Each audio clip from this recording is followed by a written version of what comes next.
बिल्लाहि मिनश्शैतानिर्रजीम बिस्मिल्लाहिर्रहमानिर्रहीम। अस्सलाम वालेकुम वरहमतुल्लाहि वबरकातुहू। आज मैं अपने तमाम सुनने वाले नाज़रीन के लिए तहज्जुद और नमाज फ़जर के बाद करने वाला वजीफ़ा दरूद खिज़रा का वजीफ़ा लेकर हाजिर हुई हूँ, जो हज़रत सुल्तान बाहू रहमतुल्लाह अलैह का ज़बान मुबारक से फरमाया हुआ है और तमाम औलिया अल्लाह का पढ़ा हुआ और तमाम लोगों को पढ़ने के लिए बताया हुआ वजीफ़ा ऐसा है, जिस दिन आप ये अमल करेंगे, ये वजीफ़ा पढ़ेंगे, उस दिन आपकी एक दवा ज़रूर कबूल होगी। इसको अपनी ज़िंदगी में शामिल कर लीजिए। ये वजीफ़ा आप नमाज तहज्जुद और नमाज फ़जर के बाद ही कर सकते हैं। उसके अलावा सबसे पहले सोने से पहले आपने नमाज फ़जर और नमाज तहज्जुद की नीयत कर लेनी है और दुआ करने की अल्लाह मुझे सुबह नमाज फ़जर और नमाज तहज्जुद की लज़्ज़त अता कर दे। वो रब खुद ही आपको तहज्जुद के टाइम उठा लेगा और आपको सारी रात नीयत का सवाब मिलेगा। जैसा कि आप सब लोग जानते हैं कि हमारे कंधों पर जो दो फरिश्ते बैठे, वो हर छोटी छोटी बात लिखते हैं। जब भी इंसान नियत करता है कि मैं फ़लाँ काम करूँगा, अच्छा काम करूँगा, तो अल्लाह की तरफ से निदा आती है, फरिश्तों लिख लो। फरिश्ते कहते हैं अल्लाह इसने तो अभी नियत ही की है। अल्लाह फरमाता है 10 नेकियां लिख लो।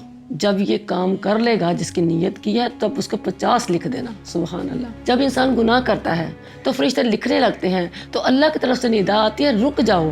फरिश्ते कहते हैं अल्लाह इसने ये गुनाह करने की नीयत की है।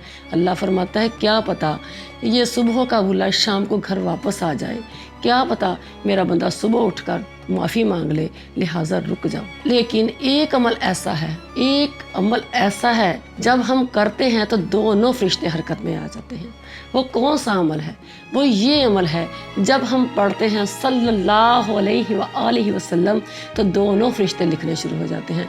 एक हमारे गुनाह मिटाता है, दूसरा नेकियां लिखना शुरू हो जाता है। सुभान अल्लाह। प्यारे नबी पर इतना दरूद पढ़िए कि हमारी निस्बत उनके साथ मिल जाए। सुभान अल्लाह। इस वजीफे को ज़िंदगी में अपना लो। ये नाम कोई काम भी बिगड़ने नहीं देता, बिगड़े भी बना देता है। एक नाम मोहम्मद सल्लल्लाहु अलैहि वसल्लम। हज़रत सुल्तान बाहू रहमतुल्लाह अलैह फरमाते हैं कि दरूद खिज़रा का वजीफ़ा ये पढ़ लीजिए, आपकी उसी दिन एक दवा ज़रूर कबूल होगी। सबसे पहले नमाज तहज्जुद के टाइम अल्लाह आपको उठा दे तो सबसे बेहतर है, वरना नमाज फ़जर के बाद भी पढ़ सकते हैं। सबसे पहले आपने 100 मरतबा दरूद खिज़रा पढ़ना है। उसके बाद 300 मरतबा या हय्यु या क़य्यूम इसमें आज़म। उसके बाद फिर आपने 100 मरतबा दरूद खिज़रा पढ़ना है। इसी तरह 300 मरतबा या हय्यु या क़य्यूम। पहले भी आपने 100 मरतबा दरूद खिज़रा, उसके बाद भी दरूद खिज़रा। इसके बाद आपने अल्लाह से दुआ करनी है कि अल्लाह दरूद खिज़रा के वसीले से मेरी दुआ कबूल फरमा, फलाह हाजिर कबूल फरमा और अपनी रहमत से रिज़्क़ के फ़ज़ल रब्बी के शान करीमी के तमाम दरवाज़े खोल दे। इंशाअल्लाह इसमें आज़म के सदक़े और तमाम औलिया अल्लाह के सदक़े आपकी दुआ ज़रूर कबूल होगी। इसको अपनी ज़िंदगी में अपना लीजिए। आमीन।